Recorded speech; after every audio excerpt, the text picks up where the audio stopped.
पंडित आनंद देव जी उपाध्याय जी। महाराज जी राधे राधे। श्री हरिवंश। महाराज जी सकाम और निष्काम दो स्वरूप हैं भक्ति के, परंतु श्रीमद् भागवत जी में उपदेश करते हुए प्रभु बोले हैं कि तीव्रेन भक्ति योगेन। ये तीव्र भक्ति महाराज जी क्या है? ग्रस्त में तीव्र भक्ति का क्या स्वरूप होगा? देखो भाई, सकामता जो है यदि केवल भगवान से की जाए तो सकामता भी तीव्र भक्ति में स्थित कर देगी, क्योंकि भगवान ने आर्त, अर्थार्थी, जिज्ञासु, ज्ञानी चारों को उदार भगत कहा है। पर हमें लगता है सर्वज्ञ भगवान से मांगने की कोई आवश्यकता तो है ही नहीं। अगर हम भगवान की भक्ति की रसवृत्ति को थोड़ा भी जान जाएं तो कामना रही नहीं जाएगी। केवल एक श्लोक समझ ले गीता जी का तो भगवत प्राप्ति निश्चित हो जाएगी। अनन्यस चिंतयन्तु माम।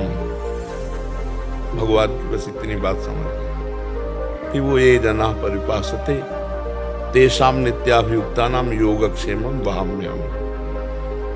लौकिक और पारलौकिक कोई भी चाह अधूरी नहीं रह जाएगी। भगवान कहते हैं कि जो है उसकी रक्षा करूंगा और जो नहीं है उसको प्राप्त करा दूंगा। अप्राप्त की प्राप्ति का नाम योग और जो है उसकी रक्षा का नाम क्षेम। ये सारा भार भगवान ले रहे हैं। अपने को केवल चिंतन करना है, अनन्य चिंतन। बाहरी क्रियाओं के यहाँ कोई चर्चा नहीं कर रहे हैं, अनन्य चिंतन की बात कर रहे हैं। अगर हम हर समय श्वास प्रश्वास गुरु प्रदत्त या मनोनीत भगवन नाम निरंतर अभ्यास करें। नाम श्वास दो बिलक चलत हैं, इनको भेद न मोको भावे। श्वास ही नाम, नाम ही श्वासा। नाम श्वास को भेद मिटावे। रोम रोम और रग रग बोले, तब स्वाद नाम को पावे। जैसे जैसे भगवान की स्मृति में हम डूबते हैं, वैसे ही वैसे भगवान के लिए व्याकुलता पैदा होती है। व्याकुलता ही तीव्र भक्ति योग है।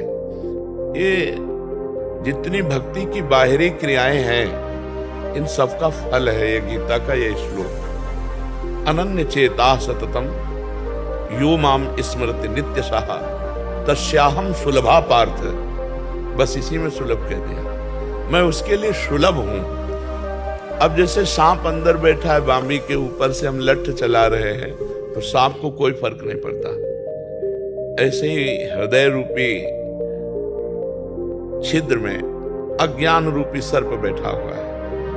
अब बाहर से हम भगवान की भक्ति के जो लक्षण है वो कर रहे हैं, वो अंदर से सकामता है, अंदर से व्यक्तियों के प्रति राग और द्वेष है, भगवत भावना नहीं। तो बहुत काल भक्ति करने पर भी उसको भगवदानंद की अनुभूति नहीं होगी।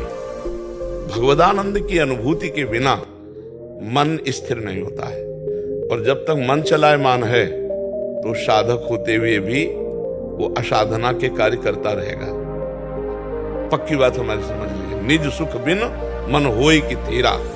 जब तक निज सुख, आत्म सुख, भगवत सुख नहीं मिलता तब तक मन शांत नहीं होता।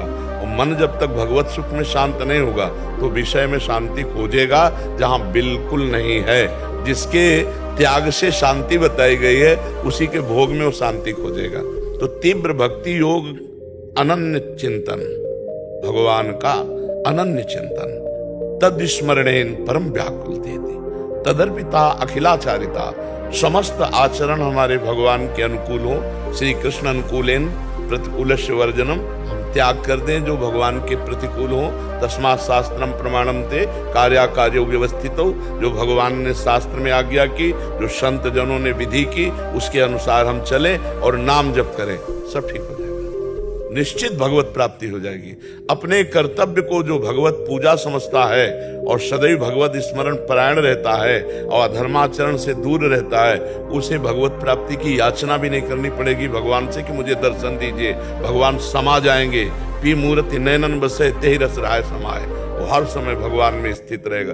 और बाहरी बहुत सी क्रियाएं हो रही हैं अंदर से संबंध शरीर और शरीर संबंधियों की ममता और अहमता से युक्त है, तो बहुत काल तक बाहरी क्रियाएं करने पर भी भगवदानंद की प्राप्ति नहीं होगी, क्योंकि हृदय गुफा में अंधेरा है।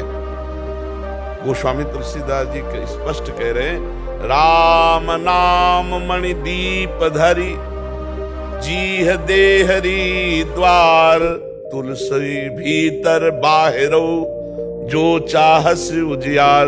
अगर भगवान का नाम जिह्वा के अग्रभाग पर विराजमान है तो भीतर भी ज्ञान का प्रकाश हो जाएगा और बाहर भी अहमता ममता का नाश हो जाएगा, पक्का। इसलिए भगवान नाम जब हमने जीवन का सार पकड़ा है, भगवान नाम जप और अपने कर्तव्य को भगवान की पूजा, मामुनिस्मर युद्ध चल, खास बात है मेरा स्मरण और अपने कर्तव्य का पालन। खूब नाम जप करे, भगवत चिंतन परायण रहे, चाहे जैसी परिस्थितियों, नाम भगवान का ऐसा प्रताप है कि आप हर समय जप सकते हो। अपवित्र पवित्रो वा सर्वावस्थांगतो पिवा यह स्मरेत पुंडरीकाक्षम सवायाभ्यंतर शुचि। आप देखो, वायाभ्यंतर शुचि, ये भगवान नाम का केवल भगवत स्मरण मात्र से, यस्य स्मरण मात्रेण जन्म संसार बंधनात् विमुच्यते नमस्तस्मै विष्णुवे प्रभु विष्णुवे।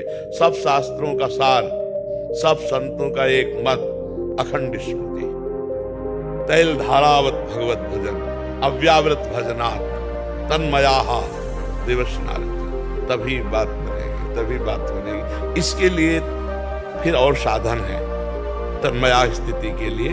कस्तरति मायाम यो संगास्ते जति, यो महानुभाव सेवते, यो निर्ममो भवति। जो कुसंग का त्याग कर देता है, जाके संग कुमति मति उपजय करत भजन में भंग, तजोरे मन हरि विमुखन को संग, जाके प्रिय न राम वैदेही, तजिए ताहि कोटि बैरी सम, जद्यप परम स्नेही। कुसंग का त्याग और यो महानुभाव सेवते, जो महापुरुषों का संग करता है। भजन न होई संग बिनु, और भजन बिना नहीं प्रेम, और छिनहु भजन न छाड़िए धरिए या ध्रुनेम। बिना भगवत प्रेमी भजनानंदी महात्मा का संग के शुद्ध भजन हो ही नहीं सकता, और बिना भजन के प्रेम नहीं होता, बिना प्रेम के भगवत साक्षात्कार नहीं होता। इसलिए हम खूब डट के नाम जप करें, अधर्माचरण से बचे, शास्त्र सम्मत अपने गृहस्थ कर्तव्य का पालन करें। पत्नी में, पुत्र में, माता पिता में, परिवार में, ग्राम में, समाज में, सब में अपने भगवान की झांकी देखें। मेरे भगवान ही सब में विराजमान है, इससे बढ़िया और भक्ति का स्वरूप। ये बाहरी क्रियाएं जो है ना, देखो आरती कर रहे हो प्रभु की और चिंतन हो रहा है जगत का, धन का, तो अंदर तो सब गड़बड़ी चल रही ना। सही आरती कब होगी? जब भक्ति कर दीप प्रेम करी बाती, साधु संगति करी अनुदिन राती।